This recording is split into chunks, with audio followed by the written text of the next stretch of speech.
एवं इंग्राजी नववर्षर शुभेच्छा।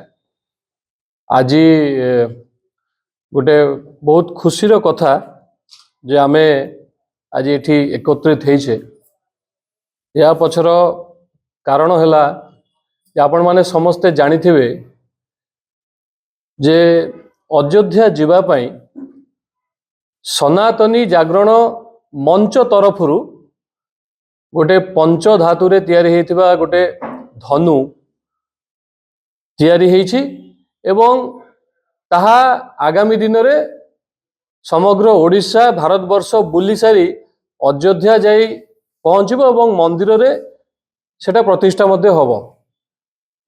तेणु जेतेबेले ये धनु ओडिशा परिक्रमा करबा आरंभ करिले राउरकेला आरंभ होइथिला सेतेबेले मु करथिली जे कटक जिला जेतेबेले सेटा आसीबो सेटा हमें प्रथमे सालेपुर हेइकी तापरे कटक जिला को एंट्री करिवे। तेणु मु धन्यवाद जणेबी सनातनी जागरण मंच को जे सी आम कथा रखिचंती एवं रूट मध्य नथिला जगत सिंहपुर सीधा ओमपी छकरू हेइकी कटक भीतर पसी सेपटे पळै थाता।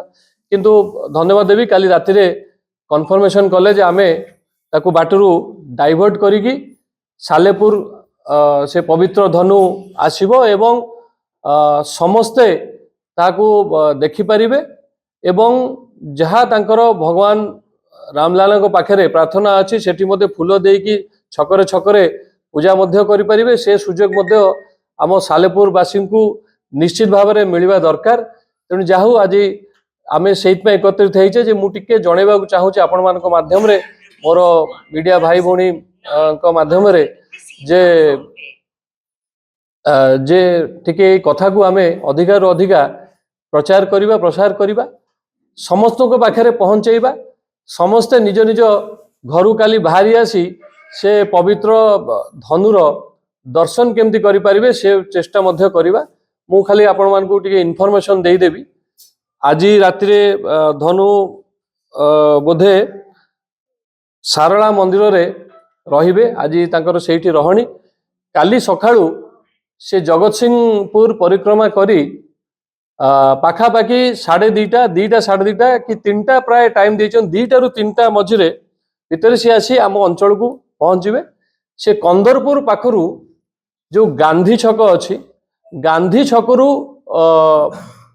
एंट्री करिवे एवं तापरे जो रूट हेची सेठू रघुनाथपुर छक सेठू रघुनाथपुर बैरेज क्रॉस करी आम रटिलो पंचायत रो हरिपुर छक सेठू आसीबो मुरकुंडी बैरेज छक तापरे आमे बंधे बंधे आनिकी आमे ताकू कॉलेज रोड रे आमे ताकू नबू। तापरे सेठू आमे डाहाणकड़ को भांगीबू कुआपाड़ छक हेकी मधुमंडप क्रॉस करिकी बुलिकी जगन्नाथ मंदिर साईश्वरी मंदिर पाखुर आमे पुणी मेन रोड को उठिबू डाहाण पट को एकदम सीधा तापरे आम अंचल पारी हेकी से जगतपुर हेकी तापर से कटक भीतर को पसिबे।